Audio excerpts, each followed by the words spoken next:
Chapter 13. I now hasten to the more moving part of my story. I shall relate events that impressed me with feelings which, from what I had been, have made me what I am. Spring advanced rapidly. The weather became fine and the skies cloudless. It surprised me that what before was desert and gloomy should now bloom with the most beautiful flowers and verdure. My senses were gratified and refreshed by 1,000 scents of delight and 1,000 sights of beauty. It was on one of these days, when my cottagers periodically rested from labor, the old man played on his guitar, and the children listened to him, that I observed the countenance of Felix was melancholy beyond expression. He sighed frequently, and once his father paused in his music, and I conjectured by his manner that he inquired the cause of his son's sorrow. Felix replied in a cheerful accent, and the old man was recommencing his music when someone tapped at the door. It was a lady on horseback, accompanied by a countryman as a guide. The lady was dressed in a dark suit and covered with a thick black veil. Agatha asked a question, to which the stranger only replied by pronouncing, in a sweet accent, the name of Felix. Her voice was musical but unlike that of either of my friends. On hearing this word, Felix came up hastily to the lady, who, when she saw him, threw up her veil, and I beheld a countenance of angelic beauty and expression. Her hair of a shining raven black and curiously braided. Her eyes were dark but gentle, although animated. Her features of a regular proportion, and her complexion wondrously fair, each cheek tinged with a lovely pink. Felix seemed ravished with delight when he saw her.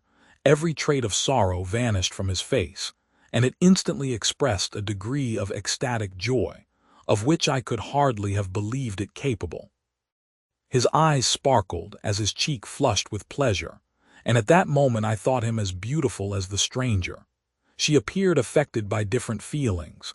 Wiping a few tears from her lovely eyes, she held out her hand to Felix, who kissed it rapturously and called her, as well as I could distinguish, his sweet Arabian. She did not appear to understand him, but smiled.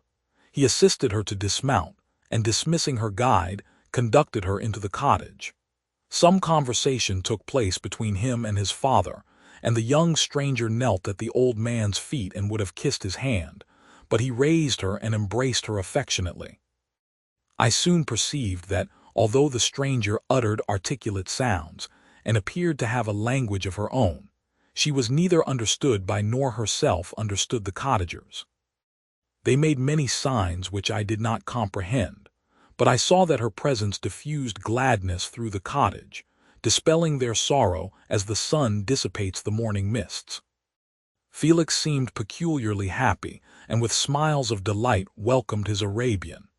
Agatha, the ever-gentle Agatha, kissed the hands of the lovely stranger, and pointing to her brother, made signs which appeared to me to mean that he had been sorrowful until she came. Some hours passed thus, while they by their countenances expressed joy, the cause of which I did not comprehend. Presently I found, by the frequent recurrence of some sound which the stranger repeated after them, that she was endeavoring to learn their language. And the idea instantly occurred to me that I should make use of the same instructions to the same end. The stranger learned about 20 words at the first lesson. Most of them, indeed, were those which I had before understood, but I profited by the others. As night came on, Agatha and the Arabian retired early. When they separated, Felix kissed the hand of the stranger and said, "Good night, sweet Safie." He sat up much longer, conversing with his father, and by the frequent repetition of her name, I conjectured that their lovely guest was the subject of their conversation. I ardently desired to understand them, and bent every faculty towards that purpose, but found it utterly impossible. The next morning Felix went out to his work, and after the usual occupations of Agatha were finished, the Arabian sat at the feet of the old man, and taking his guitar, played some airs so entrancingly beautiful that they at once drew tears of sorrow and delight from my eyes. She sang, and her voice flowed in a rich cadence, swelling or dying away like a nightingale of the woods. When she had finished, she gave the guitar to Agatha, who at first declined it. She played a simple air, and her voice accompanied it in sweet accents, but unlike the wondrous strain of the stranger. The old man appeared enraptured and said some words which Agatha endeavored to explain to Safie, and by which he appeared to wish to express that she bestowed on him the greatest delight by her music. The days now passed as peaceably as before, with the sole alteration that joy had taken place of sadness in the countenances of my friends. Safie was always gay and happy.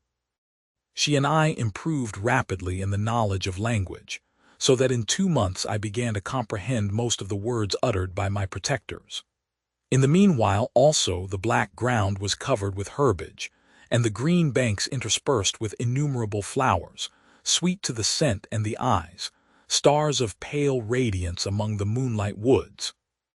The sun became warmer, the nights clear and balmy, and my nocturnal rambles were an extreme pleasure to me, although they were considerably shortened by the late setting and early rising of the sun, for I never ventured abroad during daylight, fearful of meeting with the same treatment I had formerly endured in the first village which I entered. My days were spent in close attention, that I might more speedily master the language, and I may boast that I improved more rapidly than the Arabian, who understood very little and conversed in broken accents, whilst I comprehended and could imitate almost every word that was spoken. While I improved in speech, I also learned the science of letters as it was taught to the stranger, and this opened before me a wide field for wonder and delight.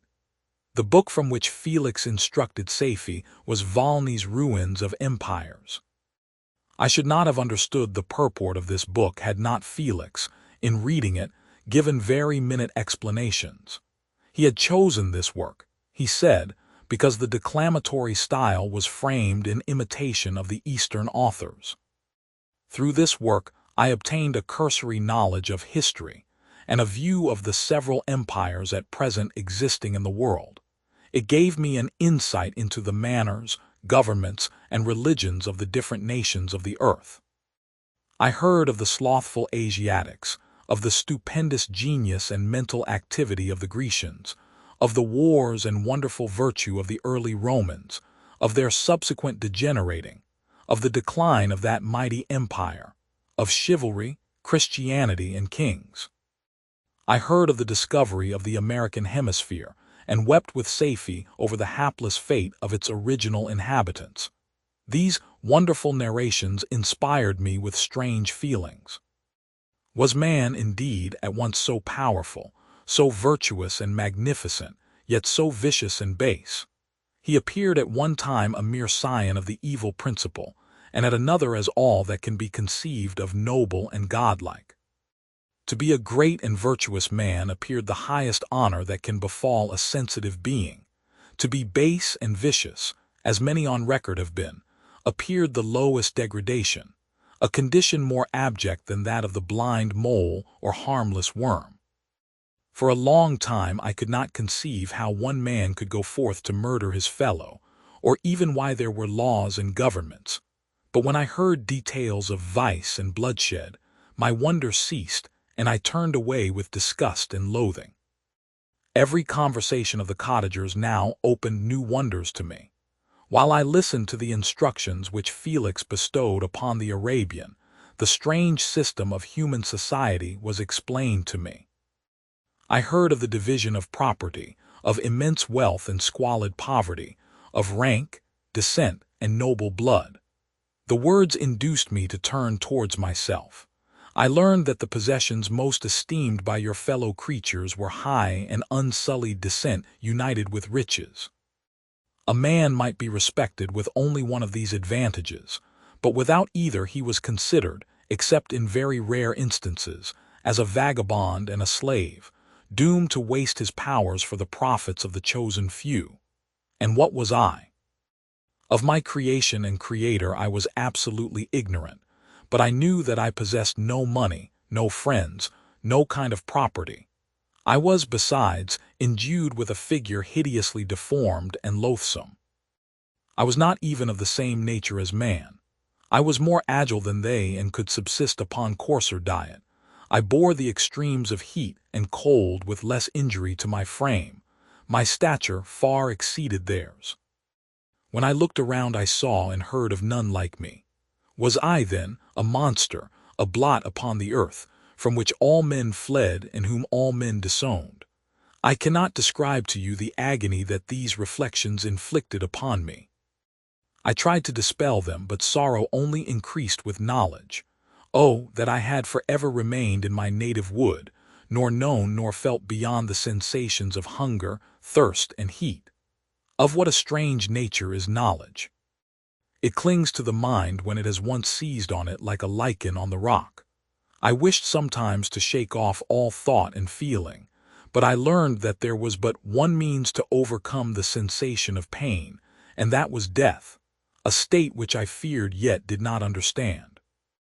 I admired virtue and good feelings and loved the gentle manners and amiable qualities of my cottagers, but I was shut out from intercourse with them, except through means which I obtained by stealth, when I was unseen and unknown, and which rather increased than satisfied the desire I had of becoming one among my fellows. The gentle words of Agatha and the animated smiles of the charming Arabian were not for me. The mild exhortations of the old man and the lively conversation of the loved Felix were not for me. Miserable, unhappy wretch! Other lessons were impressed upon me even more deeply. I heard of the difference of sexes, and the birth and growth of children, how the father doted on the smiles of the infant, and the lively sallies of the older child, how all the life and cares of the mother were wrapped up in the precious charge, how the mind of youth expanded and gained knowledge of brother, sister, and all the various relationships which bind one human being to another in mutual bonds. But where were my friends and relations? No father had watched my infant days, no mother had blessed me with smiles and caresses, or if they had, all my past life was now a blot, a blind vacancy in which I distinguished nothing. From my earliest remembrance I had been as I then was in height and proportion. I had never yet seen a being resembling me or who claimed any intercourse with me. What was I? The question again recurred, to be answered only with groans. I will soon explain to what these feelings tended, but allow me now to return to the cottagers, whose story excited in me such various feelings of indignation, delight, and wonder, but which all terminated in additional love and reverence for my protectors, for so I loved, in an innocent, half-painful self-deceit, to call them.